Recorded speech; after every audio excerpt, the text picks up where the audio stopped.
Hello बच्चों, let's read the question. The question is saying according to Chargaff rule which one is correct. Chargaff rule के अनुसार कौन सा सही है? ऑप्शन ए है a plus T equals to G plus C. Option B है a plus C equals to G plus T. Option C है a plus G equals to T plus C. Option D है both A and C. तो आइए देखते हैं इसका की concept. तो अगर हम इसका की कंसेप्ट देखें तो इसका की कंसेप्ट क्या हो जाएगा? चारगैफ रूल. चारगैफ्स रूल. तो चारगैफ का रूल का क्या नाम है? इसको कहते हैं base equivalence rule. Base equivalence. Base इक्व इसके कुछ पोस्टुलेट है. पहला ये कि जो प्यूरिन का अमाउंट है वो हमेशा इक्वल होगा किसके? पायरिमिडीन के अमाउंट से. पायरिमिडीन यानी जो प्यूरिन बेसिस का अमाउंट है वो हमेशा इक्वल होगा पायरिमिडीन बेस. तो प्यूरिन बेस कौन कौन से होते हैं? प्यूरिन बेस होते हैं एडेनिन प्लस ग्वानिन. और पायरिमिडीन होते हैं कौन कौन से? Thymine plus cytosine. यानी कि जो ए प्लस जी है it will be always equal to T plus C. दूसरा इसका पॉइंट जो होता है वो ये कि जो मोलर कंसंट्रेशन होता है या मोलर अमाउंट होता है वो हमेशा क्या होगा? वो हमेशा equal A equals to T. यानी एडेनिन का मोलर अमाउंट हमेशा थायमिन के इक्वल होगा. सिमिलरली ग्वानिन का जो मोलर अमाउंट है वो हमेशा साइटोसिन के इक्वल होगा.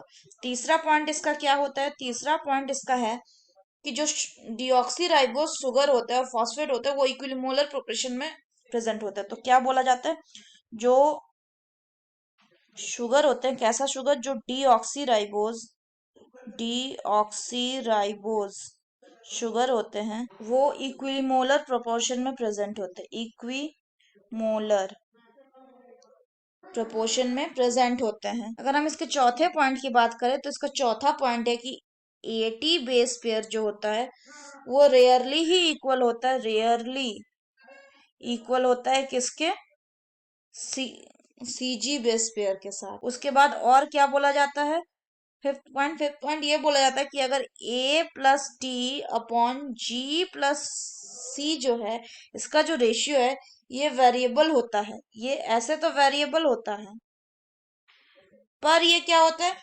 But constant for a species. पर ये ऐसे तो वेरिएबल होता है पर ये कांस्टेंट होता है किसके लिए? कांस्टेंट स्पीशीज के लिए होता है.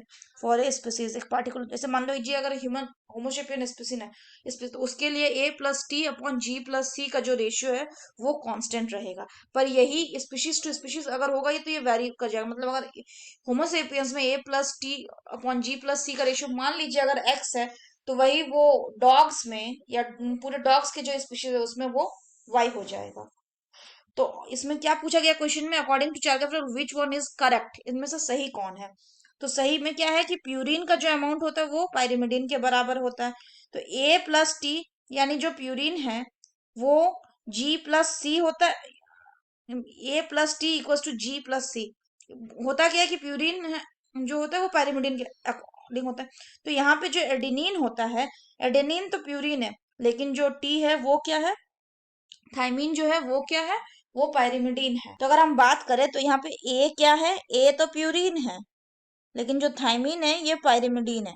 सिमिलरली अगर हम जी की बात करें तो जी तो प्यूरिन है पर जो सी है वो क्या है? वो पायरिमिडीन है.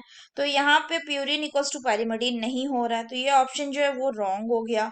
सिमिलरली जो एडेनिन है यहाँ पे बी ऑप्शन पे ये तो प्यूरिन होता है. जो सी हो जाता है ये पायरिमिडीन होता है. लेकिन जो जी है यहाँ पे ये तो प्यूरिन होता है लेकिन जो टी हो गया ये पायरिमिडीन हो गया. तो ये ऑप्शन भी रॉन्ग हो गया. अब जो तीसरा ऑप्शन है उसमें दिया गया है कि ए प्लस जी. तो ए क्या प्यूरिन है? हाँ ए भी प्यूरिन है. जी क्या प्यूरिन है? हाँ जी भी प्यूरिन है. टी टी पायरिमिडीन होता है और सी जो है ये भी पायरिमिडीन होता है. यानी यहाँ पे दिख रहा है हमें कि जो प्यूरिन है वो पायरिमिडीन के बराबर है. तो इसीलिए the correct answer will be option number C. यानी प्यूरिन जो होते हैं वो पायरिमिडीन के बराबर होते हैं. तो that's all for the question बच्चों. होप आप सबको समझ में आया होगा. Best of luck.